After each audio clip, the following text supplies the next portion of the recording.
Morning, everyone. Welcome to this morning's edition of the MPC Markets Morning Call, 9th of May, Monday, 2026. So a little bit of a tale of two stories here this morning. So we'll just cover Friday night, first of all. Chip stocks absolutely rocketed. You had the likes of... Intel up 13%, AMD up 11%, Cisco up 5%, Micron up nearly 16%.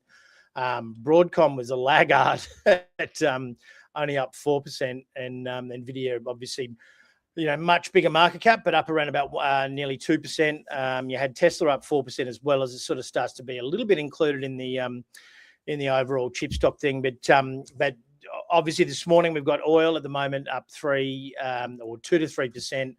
As it stands, as Trump's knocked back the Iranian deal, sitting here about 90 in WTI, about 98.34, up 3% as it stands. So we will have a little bit of a softer open, I would imagine. Overall, I think the futures are really looking, they're down about 0.4%.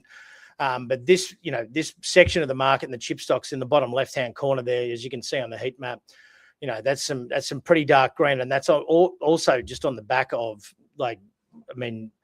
on the back of an incredibly strong run already. So this doesn't even include Friday's and Thursday and Friday's run. You've got the SOX index up 150 odd % year to date. In the 12 months. And look, we got chip stocks here in the last 3 months. You got Broadcom up 34%, AMD's up 131%, Intel up 155%. Micron up nearly 100%, SanDisk up 154%, Qualcomm up 60%, and the list just goes on, really.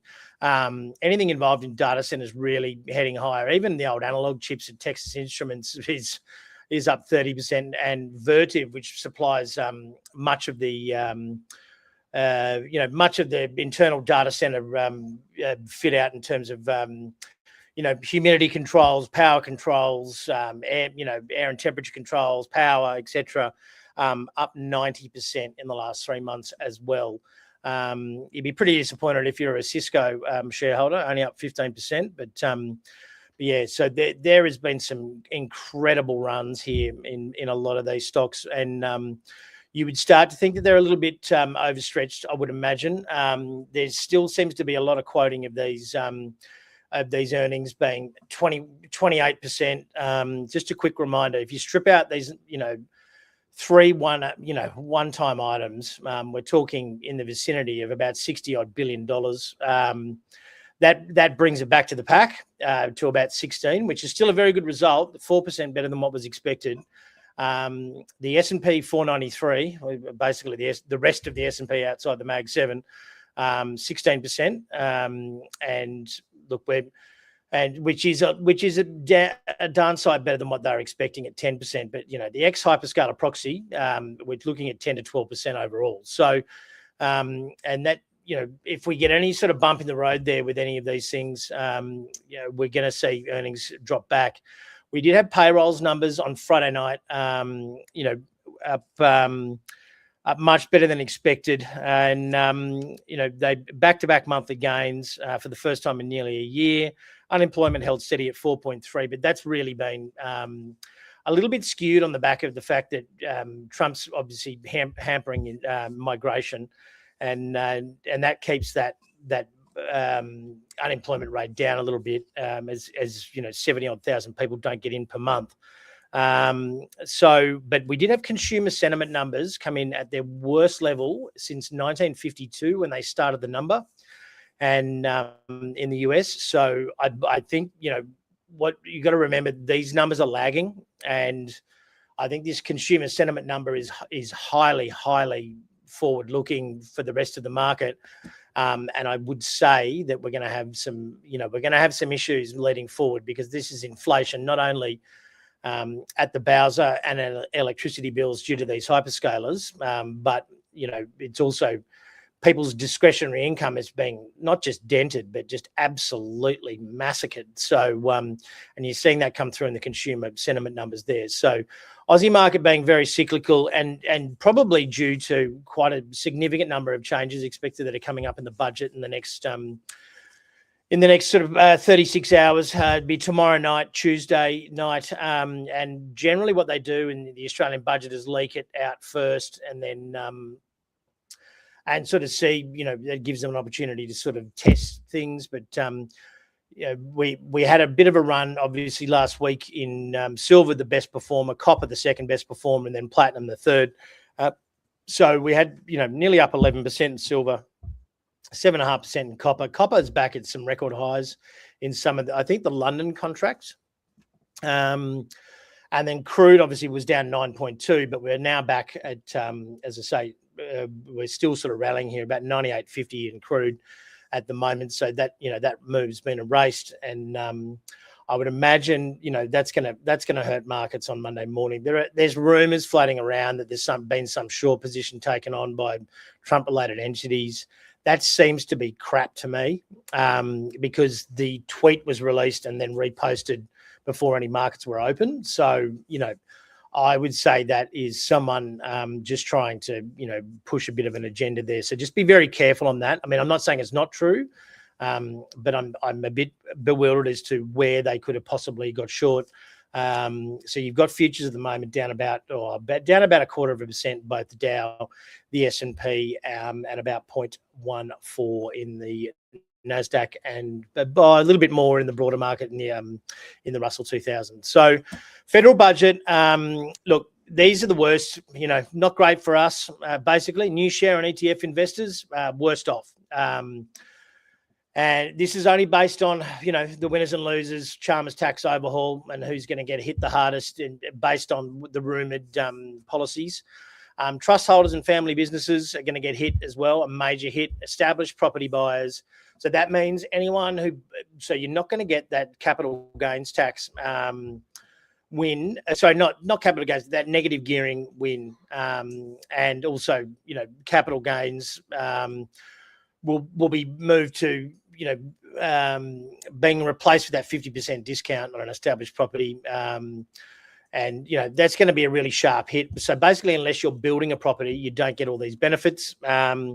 And essentially local councils are so like dumb that, you can't get any land release, you can't get anything built anyway. So, I guess it's good policy in theory, but unless they force the hand of these local councils, which are nothing more than glorified strata managers, then we're going to see I would say the floor fall out of that established unit market, particularly, which has already seen pain in the likes of Melbourne. I think in the last 10 years, 3 out of 4 unit investors in Melbourne have gone backwards, and it sort of dispels the myth of you always make money in property.